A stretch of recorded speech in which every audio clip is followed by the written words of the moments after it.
Friends, चलते हैं आगे और देखते हैं कि आज का हमारा क्या टॉपिक है पीएलसी टैग के अंदर। तो आज का जो हमारा टॉपिक है उस पर चलने से पहले मैं आपसे रिक्वेस्ट करता हूं कि अगर आपने अभी तक हमारा चैनल पीएलसी टैग सब्सक्राइब नहीं किया है तो प्लीज़ इसे सब्सक्राइब कर लीजिए। और अगर आपको ये वीडियो पसंद आए तो प्लीज़ इसको लाइक करना और शेयर करना ना भूलें। तो सब्सक्राइब करने के लिए इसमें जो रेड वाला स्विच है नीचे, उसको क्लिक करके आप सब्सक्राइब कर लीजिए। तो आज का जो टॉपिक है वह है हमारा कि सीएनसी टर्निंग के हम प्रोग्राम का एक्सरसाइज करेंगे, उसका प्रोग्राम बनाएंगे एक जॉब लेकर और सीएनसी टर्निंग के लिए हम उसको बनाएंगे। सीएनसी टर्निंग प्रोग्रामिंग के लिए हम इसको अगर डिफाइन करना चाहें कि सीएनसी टर्निंग क्या होता है सीएनसी टर्निंग ऑपरेशन, तो हम इसको ये कह सकते हैं कि अगर हमें किसी जॉब के ओडी पे से या आईडी के अंदर से उसको कटिंग करते हुए उसका डायमीटर कम करना है ओडी से, या आईडी में उसका डायमीटर प्लस करना है, तो इस ऑपरेशन को हम बोलते हैं टर्निंग करना। तो टर्निंग करने के भी डिफरेंट होते हैं, जैसे OD turning, ID turning, step turning और टेपर टर्निंग। तो आज हम स्टेप टर्निंग का प्रोग्राम बनाएंगे और उसको सीखेंगे। तो मोस्टली जो होता है प्रोग्राम हम सीएनसी टर्निंग मशीन्स पर एक्स और जेड का यूज करते हुए बनाते हैं कि उसमें एक्स एक्सिस और जेड एक्सिस जो होती है उनका यूज करते हुए बनाते हैं। बट कुछ प्रोग्राम्स को हम यू और डब्ल्यू का भी यूज करके बना सकते हैं। तो एक्स और जेड का हम यूज करते हैं, उस प्रोग्रामिंग को हम एब्सोल्यूट प्रोग्रामिंग भी बोलते हैं। या अगर हम एक्स और जेड का यूज करते हुए इंक्रीमेंटल प्रोग्रामिंग बनाएंगे तो उसके लिए हम G91 का यूज करना होगा।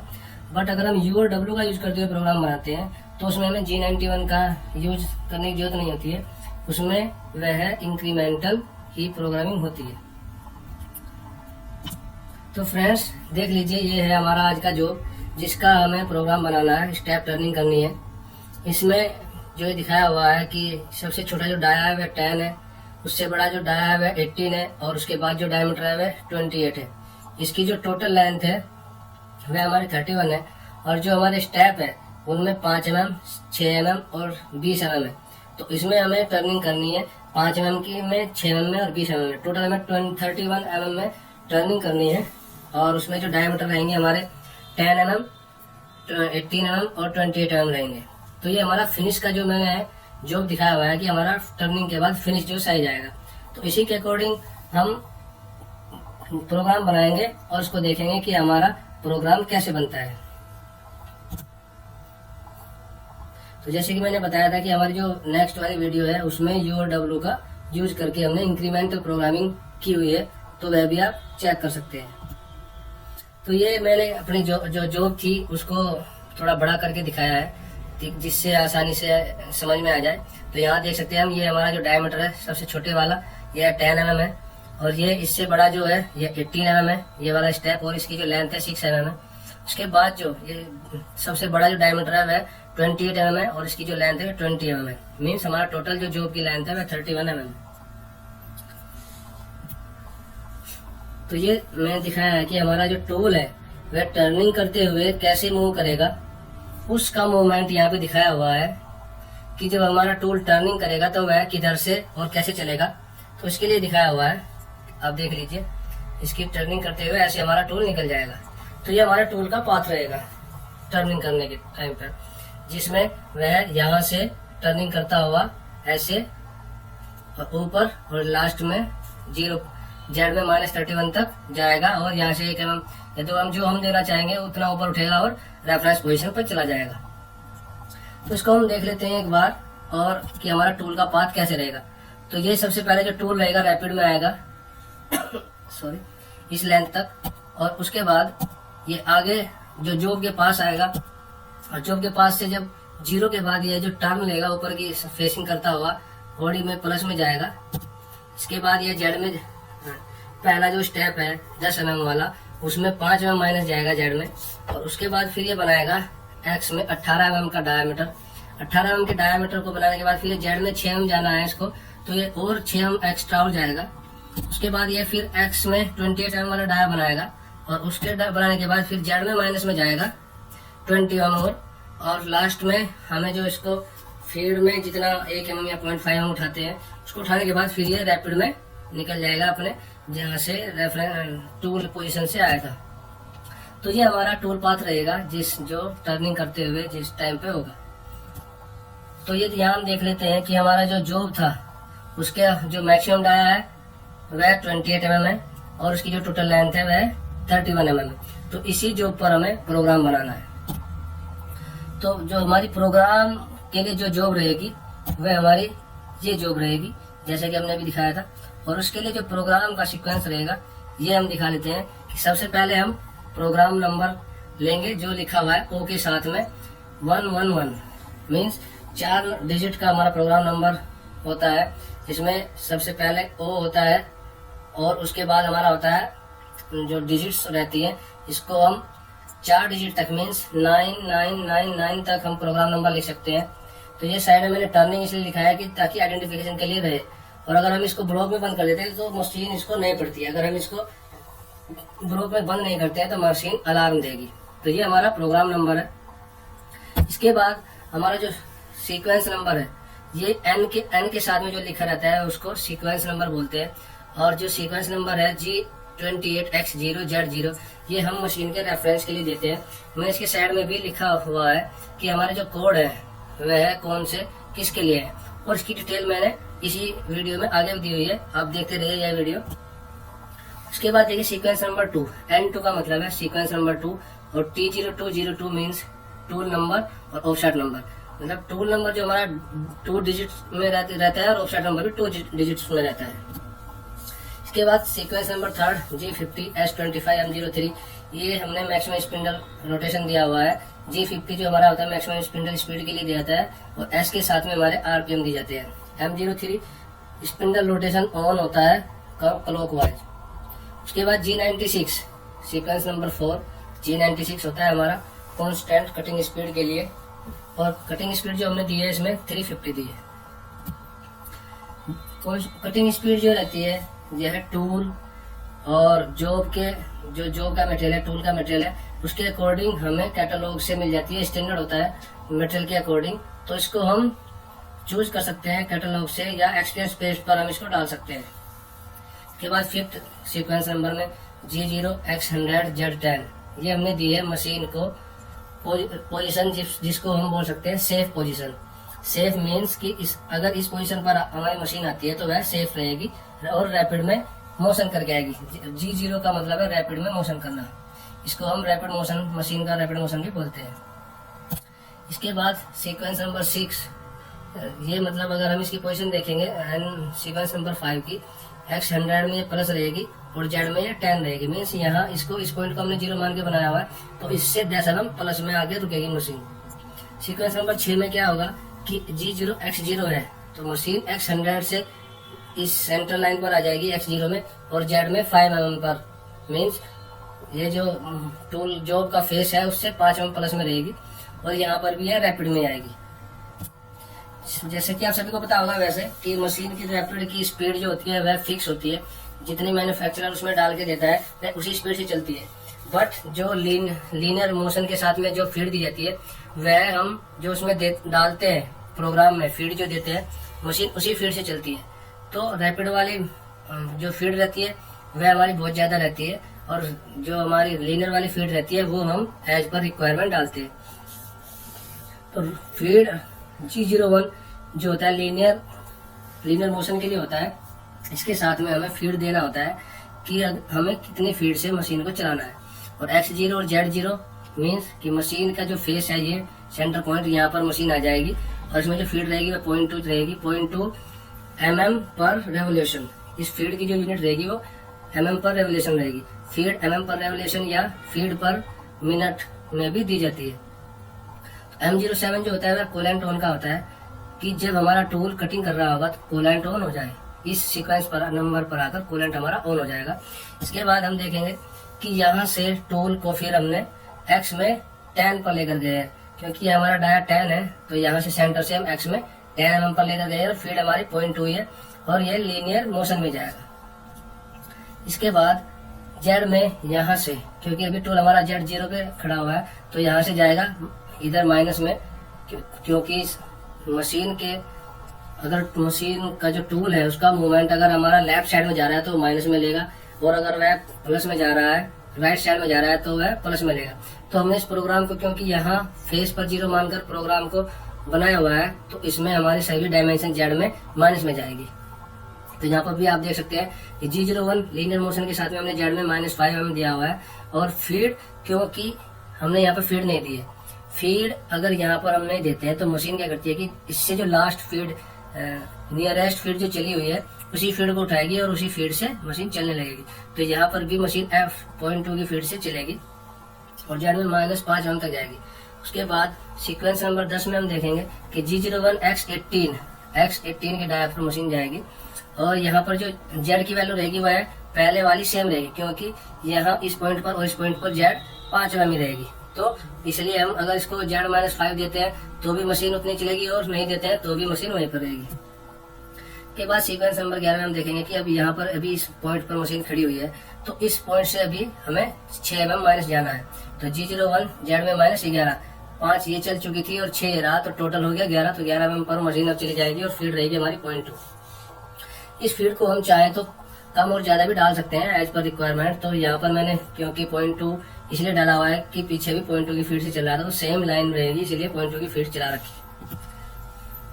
यहाँ पर देखिए सीक्वेंस नंबर 12 में X28, यहाँ पर मैं अगर G01 नहीं दिया हूँ तो भी ये मशीन फीड में चलेगी, क्योंकि जो लेटेस्ट वाला जो कोड रहता है मशीन में वह ऑन रहता है। तो अगर मैं यहाँ पे G01 देता हूँ तो भी वही बात है, और अगर G01 नहीं देता हूँ तो भी ये मशीन फीड में चलेगी। बट अगर इससे पहले G0 होता तो मशीन G0 मीन्स रैपिड कोई उठाती और लीनियर में मूव नहीं करती। तो इस चीज का हमें ध्यान रखना होता है प्रोग्राम बनाते हुए। सीक्वेंस नंबर 13 जेड में -31, X में 28 आने के बाद अब हमें क्योंकि यहाँ से यहाँ तक की डिस्टेंस 31 है तो हमें टूल को -31 mm तक ले जाना होगा। तो हमने दिया है जेड में -31 और फीड हमारी मशीन इस वाली फीड को लेगी तो ये हमारी रहेगी 0.2 और जेड में -31 तक जाएगी। इसके बाद G01 पर क्योंकि मशीन अभी यहाँ खड़ी है तो मुझे इसको अगर मैं रैपिड में उठाऊंगा तो मशीन एक लाइन बना सकती है, स्टेप बना सकती है जॉब पर। तो उसके लिए हम क्या करते हैं कि पहले फीड में एक सेफ डिस्टेंस तक उठा लेते हैं। उसके बाद जैसे मैंने इसको उठाया 1 mm उठाया हुआ है तो X28 से X29 गया है और उसके बाद यहाँ से रैपिड में G0 के साथ में, क्योंकि मुझे रैपिड में मशीन को चलाना है, रैपिड में X100 मीन्स X में 100 पे जाएगी और जेड में 20। इस सेंटर से 20 mm प्लस की साइड जाएगी और X में 100 मीन्स मशीन सेफ जोन पे चली जाएगी। और इसके बाद क्या किया कि मैंने M05 से स्पिंडल स्टॉप किया है। अभी जैसे मेरी टूल कटिंग करने के बाद एक सेफ जोन पे जाके खड़ा हो गया है तो मैंने स्पिंडल को स्टॉप किया है। स्पिंडल को स्टॉप किया सीक्वेंस नंबर 16 में। सीक्वेंस नंबर 17 में मैंने कूलेंट को ऑफ किया है, क्योंकि अभी कटिंग होनी बंद हो गई है तो हम कूलेंट को ऑफ करा सकते हैं। इसके बाद सीक्वेंस नंबर 18 में हम देखते हैं कि M19 स्पिंडल ओरिएंटेशन, M19 जो होता है स्पिंडल ओरिएंटेशन होता है। M19 का हम ओरिएंटेशन इसलिए डाल देते हैं कि हमें किसी जॉब को एक ही पोजीशन में अगर लोड करना है तो हर बार स्पिंडल एक ही पोजीशन पे आके रुकता है। तो ये जैसे कि मैंने एरो के थ्रू दिखाया हुआ है कि यहाँ पर सीक्वेंस नंबर 6 में G0 का यूज दिखाया है, ये हमारा रैपिड के लिए होता है। इस N11 में मैंने G01 का यूज दिखाया है, ये हमारा लीनियर के लिए होता है। बट इसको हम ये 12 नंबर सीक्वेंस में मैंने इसके साथ में ना G0 दिया है ना G01, बट फिर भी मशीन चल रही है क्योंकि इससे पहले वाला जो G01 लिखा हुआ है मशीन उसी को पढ़ती है और उसी के रेस्पेक्ट में आगे बढ़ती है। और इसके आगे भी लाइन देखते हो, यहाँ पे भी मैंने कोई G कोड नहीं दिया हुआ है।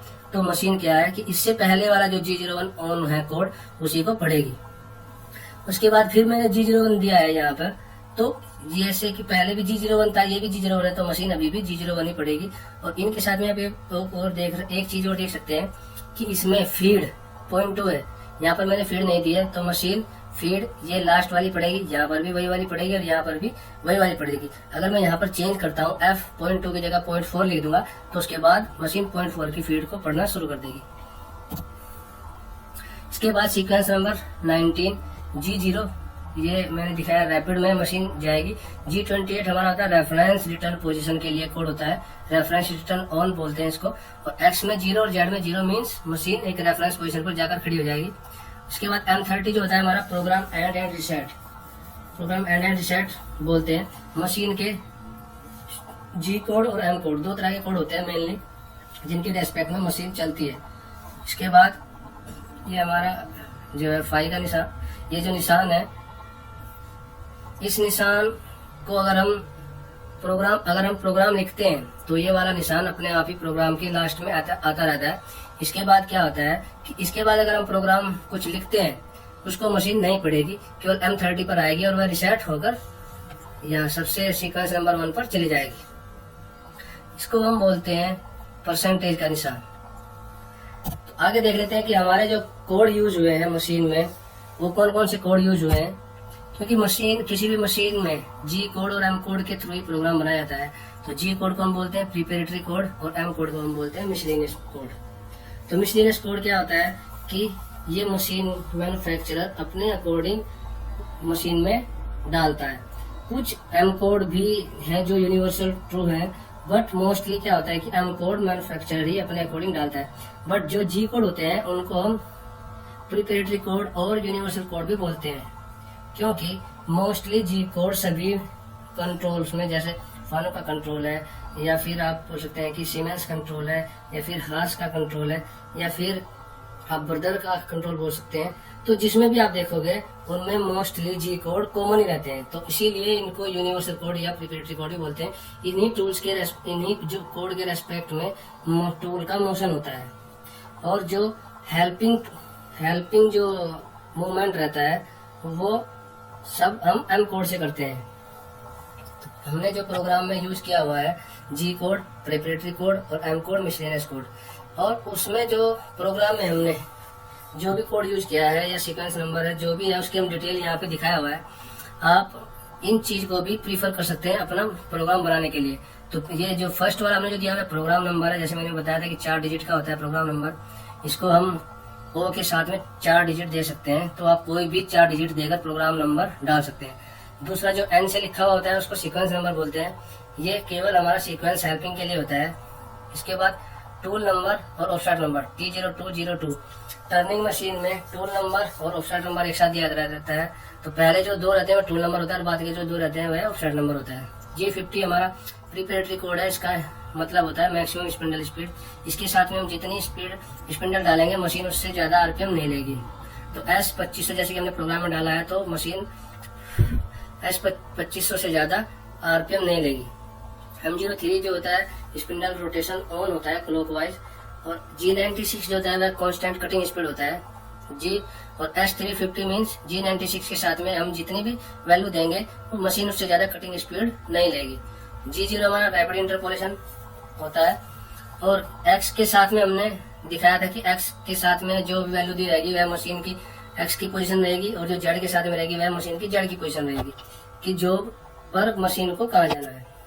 इसके बाद G01 जैसे कि मैंने बताया था अभी कि G01 जो होता है वह लीनियर इंटरपोलेशन होता है। मीन्स इस टाइम टूल फीड में चलता है, जो फीड हम प्रोग्राम में डालते हैं। बट G0 के साथ में जो टूल चलता है वह रैपिड में चलता है, जो मैन्युफैक्चरर मशीन में डाल के देता है। और F जो हमारा होता है फीड, जो हम प्रोग्राम में डालते हैं। इसके साथ में जो वैल्यू रहेगी मशीन उसी फीड से चलती है। इसकी यूनिट होती है फीड पर रेवोल्यूशन और फीड पर मिनट। M07 जो रहता है कूलेंट ऑन के लिए होता है। M05 स्पिंडल स्टॉप, और M09 कूलेंट स्टॉप, क्योंकि हमने कूलेंट को अगर ऑन कराया तो उसको ऑफ भी कराना होता है। स्पिंडल को अगर हमने रोटेशन ऑन कराया तो उसको रोटेशन ऑफ भी कराना होता है। इसके बाद होता है हमारा स्पिंडल ओरिएंटेशन M19, और M30 जो रहता है हमारा प्रोग्राम एंड रिसेट का होता है। तो ये वाले कुछ कॉमन कोड है जो मोस्टली हर प्रोग्राम में यूज होते हैं। हमने भी इन्हीं कोड्स को अभी अपने प्रोग्राम में यूज किया हुआ है। आगे आने वाले प्रोग्राम्स में हम देखेंगे कि नए नए कोड जो यूज होते हैं उनको भी हम ऐसे ही आपको डिटेल में समझाएंगे। हमारे जो चैनल है PLC टेक, इसमें आपको नई नई चीजें सीखने को मिलती रहेंगी, और प्रोग्राम्स को कैसे हम इजीली सीख सकते हैं, कैसे हम CNC मशीन्स पर, VMC मशीन्स पर प्रोग्राम बना सकते हैं। तो उसके लिए हम नई नई वीडियो बनाते रहेंगे। बने रहे हमारे साथ। और अगर आपको ये हमारी वीडियो अच्छी लगी हो तो प्लीज इसको लाइक करना और शेयर करना ना भूलें। और हमारे चैनल्स के साथ में जुड़े रहने के लिए, हमारी वीडियो का आपको नोटिफिकेशन सबसे पहले मिलता रहे, उसके लिए आप हमारे चैनल्स को सब्सक्राइब कर लीजिए और ये सब्सक्राइब का जो बटन है वह लाल बटन है, लाल वाले बटन पर क्लिक करके सब्सक्राइब कर लीजिए और इसके साथ में जो बेल का आइकन है उस पर क्लिक कर दीजिए ताकि आपको हर एक वीडियो का इंटीमेशन सबसे पहले मिलता रहे। तो फ्रेंड्स, ये थी आज की हमारी वीडियो। फिर मिलते हैं नए वीडियो के साथ। अगली जो वीडियो बनाएंगे हम वह है हमारी turning with U and W, U और डब्ल्यू का यूज करते हुए टर्निंग का प्रोग्राम बनाना। तो friends, thank you, bye. Videos बनाने हैं, फिल्मोरा है ना।